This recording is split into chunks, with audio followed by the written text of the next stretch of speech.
كم مجدا سطرنا على صفحاته. السلام عليكم. شخصيتنا لهذه الحلقة يكنى بأبي عبد الله بعد إسلامه، وكان لونه أسود ويعايره العرب بسبب ذلك. ولقد سمع بنبي الرحمة الذي لا يفرق بين أبيض وأسود، فأسلم واتبع الرسول صلى الله عليه وسلم.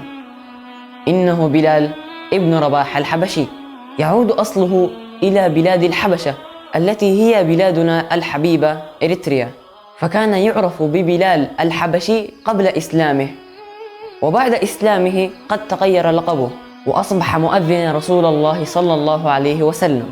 كان عبدا واشتراه سيدنا أبو بكر الصديق رضي الله عنه وأعتقه. إذا كان سيدنا أبو بكر الصديق هو أول من أسلم من الرجال، فسيدنا بلال الحبشي هو أول من أسلم من العبيد، فهو من ضمن السبعة الذين أظهروا إسلامهم. وقد قام المشركون بتعذيبه أشد العذاب، حتى أنهم وضعوا فوقه الصخور، وقال حينها قولته الشهيرة: أحد أحد أحد أحد. وقد روى 44 حديثا، كما أنه شهد غزوة بدر وأحد وكل المشاهد مع رسول الله صلى الله عليه وسلم.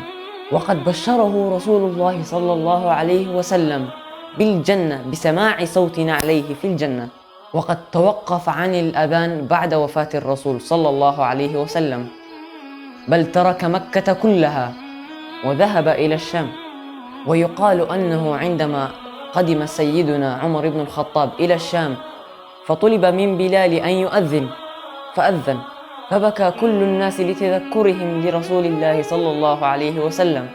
ولما جاءته الوفاة أخذ يقول كلمات أصبحت من كنوز التاريخ الإسلامي، فقد قال: غدا نلقى الأحبة محمدا وصحبه، غدا نلقى الأحبة محمدا وصحبه.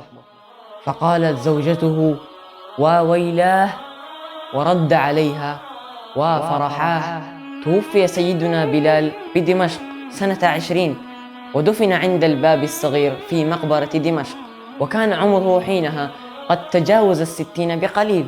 رحم الله سيدنا وجدنا بلال ابن رباح الحبشي، وجزاه عنا كل خير لما قدم للإسلام والمسلمين. التاريخ كم مجدا سطرنا على صفحات